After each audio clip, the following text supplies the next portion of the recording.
శ్రీవారి లడ్డూలో కల్తీ నెయ్యి వాడారనే విషయం ప్రపంచవ్యాప్తంగా ఎంత సంచలనం కలిగించునో మనందరికీ తెలుసు. సుప్రీంకోర్టు ఆధ్వర్యంలో ఏర్పాటైన సిబిఐ బృందం నలుగురిని కూడా అరెస్ట్ చేసింది. ఈ నలుగురిని A2, A3, A4, A5 గా రిమాండ్కి పంపారు. కానీ A1 గా సిబిఐ ఎవరిని చేర్చలేదు. ఇప్పుడు ఆ A1 ఎవరనేదే అందరి మెదడును తొలిచేస్తున్న ప్రశ్న.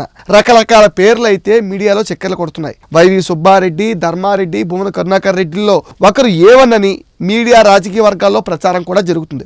ఎందుకో కూడా దానికి కారణాలు చెప్తున్నారు. వైసీపీ హయాంలో టీటీడీలో వీళ్ళ ముగ్గురిదే ఇష్టారాజ్యం. వాళ్ళ మాటకు ఎదురులేదు. టెండర్ ఖరారు చేసింది ధర్మారెడ్డి. టెండర్లో ఎంత కోట్ చేశారో కూడా ఆయనకు తెలుసు. అంత తక్కువ ధరకు ఎలా ఇస్తున్నారనే సందేహం కూడా ఆయనకు రాలేదంటేనే జనం ఆశ్చర్యపోతున్నారు. ఇక్కడే ఏదో మతలబు ఉందని సిబిఐ కూడా అనుకుంటుంది. దీనికి ధర్మారెడ్డి సమాధానం చెప్పాలి. మరి తక్కువ ధరకు వచ్చిన నెయ్యిని కూడా సరిగ్గా పరీక్షించలేదనే విషయం విచారణలో పూర్తిగా తేలిపోయింది. దీనికి చైర్మన్ ఈఓ బాధ్యత వహించాల్సిందే. లడ్డూ నాణ్యత మీద భక్తులు ఎన్నోసార్లు డైల్ యువర్ ఈఓ ప్రోగ్రాంలో ధర్మారెడ్డికే స్వయంగా చెప్పారు. కానీ ఆయన పట్టించుకోలేదు. రాబోయే రోజుల్లో మరికొన్ని అరెస్టులు ఉంటాయని చెప్తున్నారు. కల్తీలో ఎంతటి వారున్నా సరే వాళ్ళని అరెస్ట్ చేయాల్సిందే. వైసీపీ హయాంలో వైవి సుబ్బారెడ్డి, ధర్మారెడ్డి, భూమన కరుణాకర్ రెడ్డి మీద ఎన్నో అవినీతి ఆరోపణలు వచ్చాయి. కానీ పట్టించుకున్న దిక్కే లేదు. కూటమి ప్రభుత్వం వచ్చిన తర్వాత టీటీడీలో జరిగిన అవినీతి పైన విజిలెన్స్ విచారణ కూడా వేసింది.